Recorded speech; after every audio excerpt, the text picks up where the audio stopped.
Galera, vamos falar um pouquinho sobre Clube Atlético Mineiro, o galão da massa.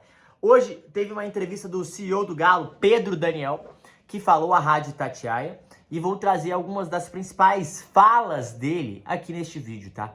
Falou sobre a dívida do Atlético, se vai ter aporte, não, dívidas com outros clubes. Falou também sobre a questão e situação do atleta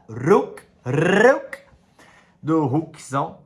E, enfim, muito mais, né? E falou também sobre protestos na sede do Atlético, né? E como reagir a isso. Eu gostei dele botar a cara pra falar, depois eu vou ouvir essa entrevista inteira, não consegui ouvir ela inteira, mas depois eu vou ouvir ela inteira. Já peguei algumas partes e eu vou falar sobre isso agora! Mas antes, cara, se inscreve no canal, deixa o like, ativa o sininho, hype pro vídeo, dá essa moral pra gente. Rumo a 40 mil inscritos. Galera, conto muito com o apoio de vocês. Muito obrigado a todo mundo que tá chegando aqui. Muito obrigado a todo mundo que tá aqui com a gente nessa missão. Falar de futebol mineiro, uma visão de futebol mineiro pro mundo diferente. Isso é muito importante e tô curtindo muito tudo isso aqui. Beleza? Se puderem dar essa moral, vai ajudar demais. Se vocês puderem também me seguir nas outras redes sociais, lá eu falo de futebol todos os dias pra vocês. Primeiro, vou pegar uma aspa dele aqui, falando sobre... Aqui, ó. Sobre as manifestações. A aspa é a seguinte: manifestações sem violência e em pró do clube, isso a gente quer. Vamos ouvir mais. O conceito do Conselho da Massa é exatamente isso, ser parte, porque ela é parte do clube. A torcida é o maior ativo do Galo. Cara, eu entendi, ele tá falando dos protestos que teve no final de semana antes de começar o jogo, né? Eu achei num momento inoportuno, mas eu não acho um problema o protesto. Eu não acho um problema o protesto. Eu acho que, eu não sei se ele resolve alguma coisa, tirou algumas aspas do Rony que achei que foram ruins. Acho que tumultua um elenco que tá precisando de calma neste momento, mas ao mesmo tempo eu gosto da situação que estamos aqui para pressionar vocês. E vocês têm que entender isso. Esse recado, achei ele super válido. Estamos aqui, tá? Estamos aqui. Eu acho isso super válido. Acho que tem que tomar cuidado com o tom, com a ameaça, com essas paradas, mas eu acho que essa troca, ela é sempre muito bem-vinda quando acontece em momentos oportunos. Eu achei que nesse não foi tão oportuno não, tá? Vamos lá. Segundo, ele fala sobre a questão do palestino, né? Ele fala a seguinte aspa sobre o palestino, que é a seguinte: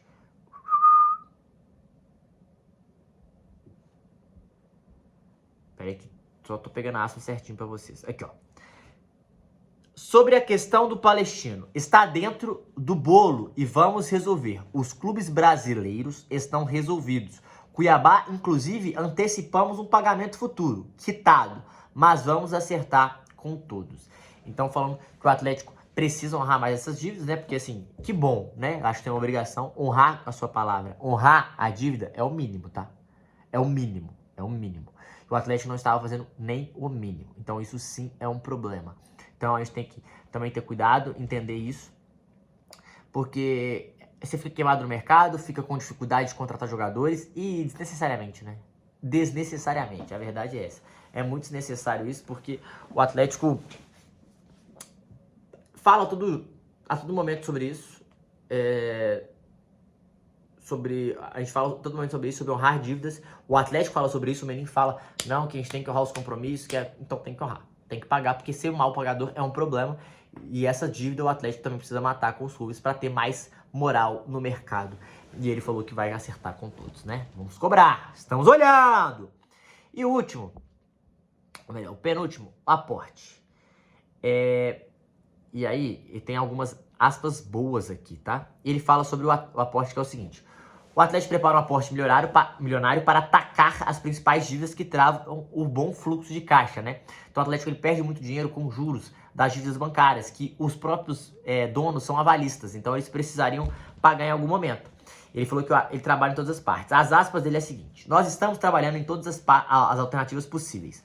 Quando pensamos nos 500 milhões, que é possivelmente o valor da dívida, como foi noticiado, é que consideramos como as dívidas mais onerosas, que machuca mais o dia a dia do clube, principalmente quando pensamos que é uma dívida bancária. O que estamos trabalhando agora é nesse cenário de como reperfilar a dívida do clube para que ele não seja sufocado no novo prazo.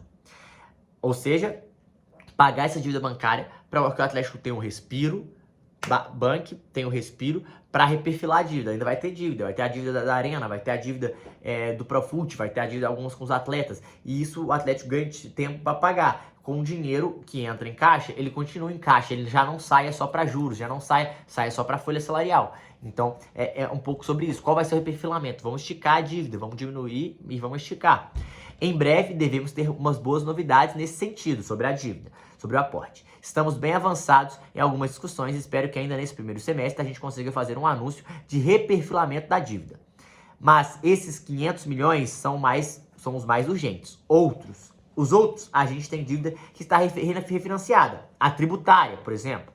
O Atlético já refinanciou ela. Tem outras dívidas, como o CRI da Arena, que de alguma maneira se paga pela operação. Então essa dívida, ele se paga pela operação da Arena.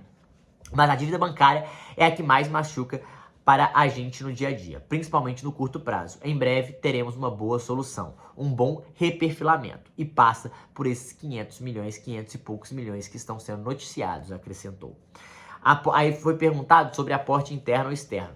Boa parte da dívida tem aval, avalistas. Eles estão linkados diretamente com os atuais acionistas. Quando eu falo de todas as variáveis possíveis, todas as alternativas, é até que o ponto vale a pena a gente buscar alguém externo ou manter internamente. Porque aí você tem uma complexidade de governança de atuação, caso tenha uma pessoa de fora.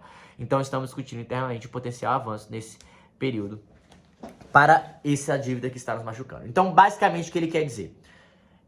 O aporte deve mesmo acontecer pelo que está falando o CEO do Atlético, Bruno Daniel. Quando ele fala desses 500 e poucos milhões, é necessário para reperfilar a dívida, para diminuir a dívida para o Atlético ter mais fluxo de caixa. Como assim? 500 e poucos milhões em dívidas bancárias, que são as dívidas onerosas, que tem mais juros, que aqui machuca o dia a dia do Atlético, que impede o Atlético de respirar, porque o dinheiro já cai, já tem que pagar novamente, tem que ser paga rapidamente. Esse aporte vai atacar essas dívidas, porque os donos têm um aval, né? São linkados a essa dívida, são avalistas dessas dívidas, então eles serão cobrados de alguma maneira. Então eles precisam pagar esses 500 milhões para o Atlético respirar, porque as outras dívidas, como a tributária, por exemplo, já foi refinanciada. O Atlético pode pagar ela em parcelas, em prazos maiores e diminuindo, e os juros são muito menores comparados à bancária. Outras, o CRI da Arena, que a operação da Arena paga esses CRIs da Arena. Então isso também é uma outra dívida que o Atlético tem, que ela está sendo paga normalmente com dinheiro que entra através da Arena, da operação da Arena. E para terminar, também é importante a gente dizer que tem a outra dívida, que é o CRI da Arena, e que é a dívida do Profut, que também já é financiada, e ela é paga a parcela mês a mês. Com isso o Atlético respiraria, com isso o Atlético mudaria o perfil da dívida. Por isso ele fala em reperfilar a dívida. Ele muda o perfil da dívida e respira no fluxo de caixa. Ele consegue trabalhar com mais tranquilidade. Fala que vai ser 500 e poucos milhões para o Atlético dar essa respirada. E, além dessa respirada, ele fala que pode ser um investimento externo ou pode partir internamente. Para mim tá ficando mais claro que vai ser interno, porque é mais difícil quando entrar uma pessoa de fora para a governança da empresa, para a governança disso, eles podem ter menos atuação nesse sentido, e aí complicaria também a atuação do futebol, da gestão do futebol. Então eu acredito que deve ser do Rubens Menin, do Rafael Menin, esse aporte cada vez mais perto, segundo ele, deve acontecer no primeiro semestre de 2026, tá? Aleluia!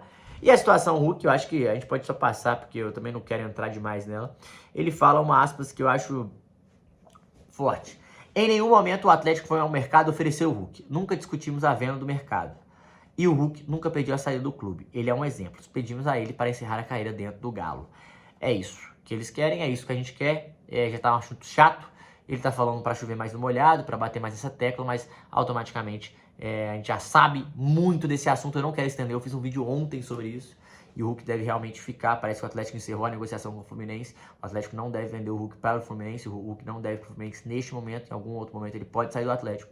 E até lá teremos mais novidades sobre Hulk, sobre Sampaoli, sobre o Galo. Beleza? É isso. Principalmente sobre o perfil da dívida do Galo. Tamo junto? É nóis. Se inscreve, deixa aqui. Quero ver vocês nos comentários. Falarei mais se tiver mais coisas importantes. Valeu!